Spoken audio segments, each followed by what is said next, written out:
Top 7 juguetes antes de la Bubu. ¿Por qué un monstruo con dientes de vampiro tiene a todo el mundo obsesionado? La Bubu ha conquistado Instagram, vaciado carteras y creado filas interminables. Pero esta obsesión masiva por un juguete no es nada nuevo. Antes de que la Bubu existiera, otros juguetes ya habían perfeccionado la fórmula: crear histeria colectiva, generar fortunas millonarias y traumatizar padres en el proceso. Bienvenidos a nuestro Top 7 de juguetes que causaron furor antes de la Bubu. Algunos de estos siguen dando pesadillas. Número 7. My Little Pony. Empezamos fuerte con unas pequeñas yeguas que revolucionaron el mundo de los juguetes para niñas. My Little Pony debutó en 1982 y básicamente dijo: ¿por qué las niñas no pueden tener aventuras épicas también? Creado por Bonnie Sackerly en Hasbro, My Little Pony rompió todas las reglas no escritas de los juguetes para niñas. Mientras que la mayoría de juguetes dirigidos a ellas se enfocaban en enseñarles a ser buenas mamás con bebés de plástico y cocinas de juguete, estos ponis ofrecían algo completamente diferente: fantasía. Con sus colores de caramelo, crines sedosas y esos símbolos únicos en sus flancos, que ahora conocemos como cutie marks, estos ponis no solo eran adorables, sino prácticamente indestructibles. Podías sumergirlos en el fregadero, embarrarlos de lodo y seguirían perfectos. Un diseño que cualquier padre agradecería. Lo mejor es que no tenían una narrativa fija. Los primeros ponis literalmente venían con instrucciones que decían: peínala y juega con ella. Por eso el factor fantasía. Los niños crearon sus propias sagas épicas, completas con luchas dinásticas, misterios de asesinatos y búsquedas para colocar el heredero legítimo en el trono de Ponyland. My Little Pony abrió las puertas para que franquicias como Rainbow Bright y Care Bears existieran. Demostró que había un mercado hambriento de aventuras fantásticas del lado rosa de la tienda de juguetes. Para 1990, habían vendido 150 millones de ponis en todo el mundo. Y la franquicia sigue fuerte incluso hasta hoy. Número 6. Hello Kitty. Si hay algo que este gatito sin boca nos enseñó, es que a veces menos es más. Hello Kitty debutó en 1974 en una carterita de vinilo y desde entonces ha construido un imperio de $80 mil millones. Creada por Yuko Shimizu para la empresa japonesa Sanrio, Hello Kitty nació casi por accidente. El fundador de Sanrio, Shintaro Tsuji, se dio cuenta de que sus sandalias de goma se vendían mejor cuando las decoraba con flores bonitas. Así que contrató a Yuko Shimizu para hacer diseños bonitos y ella dibujó una gata blanca con moño rojo en una carterita. Hello Kitty llegó al mercado estadounidense en 1976 y multiplicó las ventas de Sanrio por 7. En los 90s, la marca se reinventó dirigiéndose a adolescentes y adultos nostálgicos, apareciendo en laptops, bolsos y básicamente cualquier superficie disponible. Para 2008, estaba en más de 50,000 productos en 60 países y sigue creciendo. La fórmula: una cara que puedes poner en absolutamente todo y que nunca pasa de moda. Número 5. Cabbage Patch Kids. Las Cabbage Patch Kids. Los muñecos que casi causaron la Tercera Guerra Mundial en centros comerciales de Estados Unidos durante la Navidad de 1983.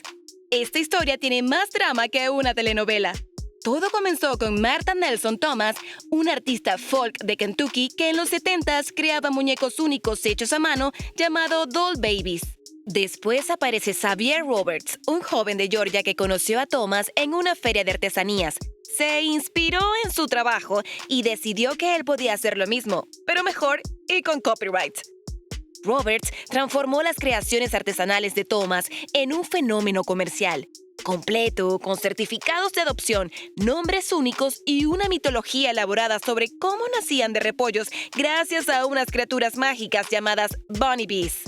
También abrió Babyland General Hospital en Georgia, donde los niños podían presenciar nacimientos de muñecos interpretados por personal disfrazado de doctores y enfermeras. Cuando Coleco adquirió los derechos de licencia en 1982, el caos estaba servido. La demanda era tan alta que las tiendas no podían mantener inventario. Los padres hacían filas desde la madrugada en temperaturas bajo cero, peleaban en los pasillos y muchos se iban con las manos vacías.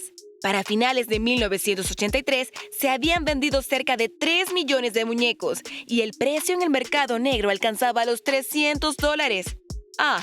y al final, Martha Nelson Thomas eventualmente recibió un acuerdo económico, pero Roberts se quedó con los millones y la gloria. Capitalismo en su máxima expresión. Número 4. Troll Dolls. Los Troll Dolls son prueba viviente de que, tan feo que es bonito, puede ser una estrategia de marketing millonaria. Estos pequeños seres con cabello salvaje y ojos saltones han sobrevivido más de 60 años en el mercado, lo cual dice mucho de nosotros como sociedad. La historia comenzó en 1956 con Thomas Dam, un pescador y carpintero danés que no podía permitirse un regalo de Navidad para su hija pequeña Lila. Así que talló un muñeco de madera con cabello puntiagudo directamente de su imaginación. Otros niños del pueblo de Guiol vieron el muñeco y lo quisieron también. Dam pensó: estos muñecos son tan feos que dan risa, y cuando te ríes, tienes buena suerte. ¿Genio del marketing? Él. El cabello original era lana de oveja islandesa en 3 colores, blanco, negro y naranja. Para 1964, Dan tuvo que comprar toda la cosecha de lana de Islandia solo para seguir fabricando trolls. Ese es el tipo de problema que cualquier empresario querría tener. Los trolls llegaron a Estados Unidos en los 60s y se convirtieron en una de las mayores modas de juguetes de la década. La franquicia ha tenido más vidas que un gato. Ha sobrevivido múltiples revivals, líneas de acción, figuras para niños, demandas legales, un intento fallido de modernización llamado Trolls en 2005 y finalmente encontró nueva vida cuando DreamWorks compró los derechos en 2013 y creó la película Trolls con las voces de Justin Timberlake y Anna Kendrick. Moraleja: nunca subestimes el poder de un cabello bien desordenado. Número 3. Beanie Babies, la estafa más elegante de la historia de los juguetes. Ty Warner logró que adultos sensatos pelearan por bolsitas de frijoles como si fueran diamantes. Empezó en 1993 con 9 peluches: Lex la rana, Squealer el cerdo, Spot el perro y otros. Al principio nadie los quería. Para 1995, las tiendas se negaban a comprarlos. Pero Warner era un genio disfrazado, así que su plan maestro fue crear escasez falsa. Limitó la producción, restringió las ventas a 36 por tienda y empezó a retirar personajes para siempre. ¿Qué pasó después? Pues pánico colectivo. Los Beanie Babies se convirtieron en objetos de culto. La gente hacía filas, desarrollaba estrategias de compra y algunos incluso aseguraban sus colecciones por miles de dólares. En su pico, los Beanie Babies representaban el 10% de todas las ventas de eBay. El fenómeno alcanzó proporciones épicas. Hubo divorcios donde las parejas tuvieron que dividir sus colecciones en cortes, con jueces supervisando la distribución en el piso de juzgados. Sí, eso realmente pasó en Las Vegas en 1999. La burbuja eventualmente estalló cuando Ty anunció en 1999 que dejarían de producir Beanie Babies y lanzaron un oso llamado The End. Pero como buen showman, Warner después preguntó al público si deberían continuar. Los fans votaron abrumadoramente que sí, y la producción continuó. Número 2. Furby. El juguete que traumatizó a toda una generación. Si Furby te daba pesadillas de niño, bienvenido al club. Dave Hampton y Caleb Shund tardaron 18 meses en crear esta cosa. Era mitad hámster, mitad búho, con ojos que no parpadeaban y una voz que sonaba como poseída. Costaba $35, pero se revendía en 300. En un año vendieron 27 millones. ¿Por qué? Porque parecía inteligente de verdad. Empezaba hablando solo Furbish, un idioma inventado de puras sílabas raras, pero conforme pasaba el tiempo, aprendía inglés. También se comunicaba con otros Furbies a través de rayos infrarrojos entre los ojos. Fue un juguete tan, pero tan épico que la NSA, Agencia de Seguridad Nacional de Estados Unidos, prohibió los Furbies en sus instalaciones en 1999. Creían que el juguete tenía un chip de inteligencia artificial que podía aprender y repetir información clasificada más tarde. Roger Schiffman tuvo que salir a decir: «El Furby no graba nada, relájense». Pero el daño mediático ya estaba hecho. En su defensa, la tecnología era más simple de lo que parecía. Un microcontrolador básico con muy poca memoria. Pero para los niños de los 90, sí que era magia negra.